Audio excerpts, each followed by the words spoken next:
د پاکستان مرکزی حکومت د کال 2022 او 23 اقتصادي سروې جاری کړی دا چې په بنیاد یې پروان مالی کال کې د مجموعي ترقۍ هدف د 15% ټاکل شوی هدف په مقابل کې یوازې 0.1% پاتې شوی دا. اسلام آباد کې د زیارت پروز خبري غونډه د خزانه مرکزی وزیر ساغډار ویل چې د اقتصادي سروې موضوع برآمدات، برابري، ماحولیات او انرژي ده.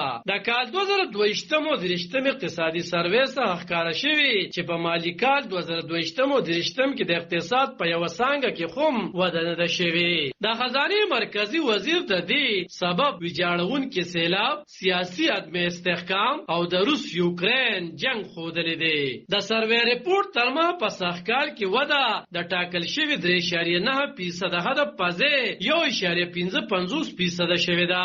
همدغه ډول د صنعتونو په څانګه کې هم د 5.9% هدف په ځای 2.6% وده ترلاسه کړې شوې ده. سروې ریپورت وایي چې په لویو فصلونو کې هم 2.50% وده شوې ده. په دې څانګه کې د ودې هدف 3.15 ښودل شوی و.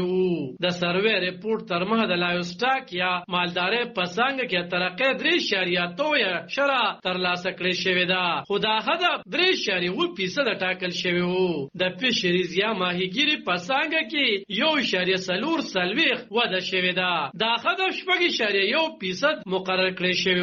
د مالی کال 2022 او 23 د مالی سروې ترمه د ځنګلونو په څانګه کې د 4.4 وده پرعکس 3.1% وده ترلاسه کړی شوې ده. د ګیس، اوبو او د بجلي په څانګه کې ترقۍ لوړه کچه ترلاسه شوې ده او په دې څانګه کې د 4.3 وده شوې ده. هدف 3.4 دا شان د تعمیراتو په څانګه کې له منفي 5.3% کچې سره وده ریکارډ کړې شوې ده. هدف 4% و. د ریپورت ترمه په ریل اسټیټ کې 3.2% وده شوې ده. هدف 3.8% و. د انفارمیشن او کمیونیکیشن په څانګه کې د 4.2% حساب سره وده شوې. د دې څانګې ترقۍ هدف 4% ټاکل شوی. د تعلیم په څانګه کې 10.4% شره وده شوې ده او هدف یې 4.9% و. د خزانه مرکزی وزیر اسحاق ویل کوسنی حکومت په واک کې نه راغلی نو نن به د خیوات چرته ولاړو او هغه داسي چې حکومت کې دراتګ وړاندې په اخیری 3 میاشتو کې په غیر ملکی زر مبادله کې 4,000 او د 400 ارب ډالر کمې شو. نو موړي ویل چې د اقتصاد په لاندې تلل او درېدلې دي او اوس هڅه کوي چې اقتصاد د پرمختګ په لور روان کړي. ډاروای چې په کال 2013 کې مالی خساره 15.8% و او تیر کال د حکومت اغستو په مخال 9% تر رسیدلې و.